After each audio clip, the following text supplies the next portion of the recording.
Bureau of American Ethnology, Annual Report, 1904.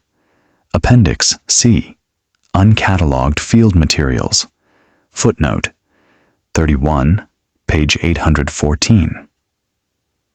Among the unpublished manuscripts referenced in the correspondence of James Mooney, but never formally accessioned into the Bureau's collection, is a document listed only as the Hartwell Manuscript, 1839. The manuscript is described in a letter from Mooney, dated March 7, 1901, as containing field observations of a syncretic ceremonial practice combining Scots-Irish folk healing traditions with modified elements of the Cherokee green corn ceremony, as observed in Cherokee County, North Carolina, in the autumn of 1838. Mooney notes that the manuscript was submitted to the Office of Indian Affairs in 1840 and subsequently classified as inflammatory in the current political climate by Superintendent T. H. Crawford, who ordered it withheld from publication. The whereabouts of the original document remained unknown to Mooney at the time of his writing. The manuscript was last reported in the possession of the Smithsonian's storage facility in Washington in 1912. It has not been located since. That footnote is 31 words buried in a document most people have never read, in an appendix most scholars have never opened, referencing a manuscript no living person has seen.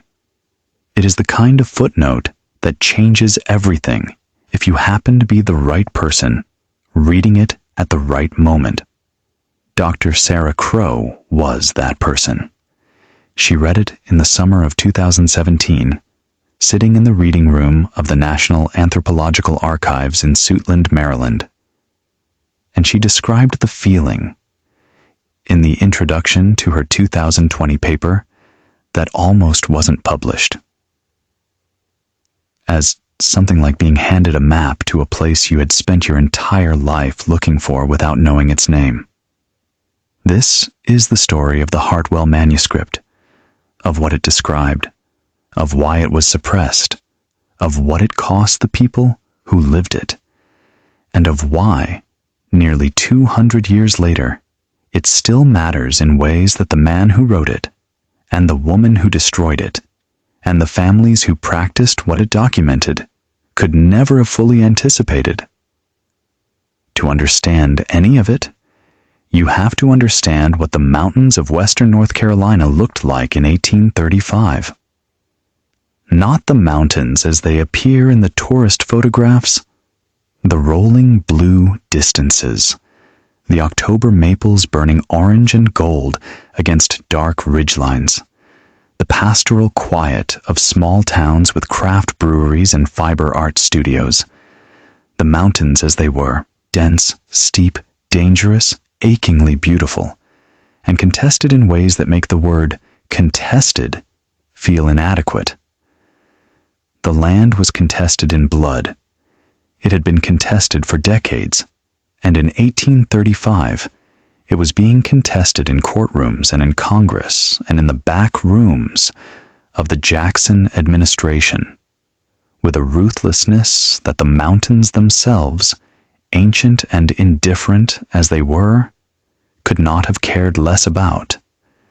The Cherokee had lived in those mountains for thousands of years. The word they used for this landscape, Shakenage, translates roughly as place of the blue smoke, a reference to the mist that rises from the forest on still mornings, when the moisture in the canopy evaporates into the cool air and the whole ridgeline seems to breathe.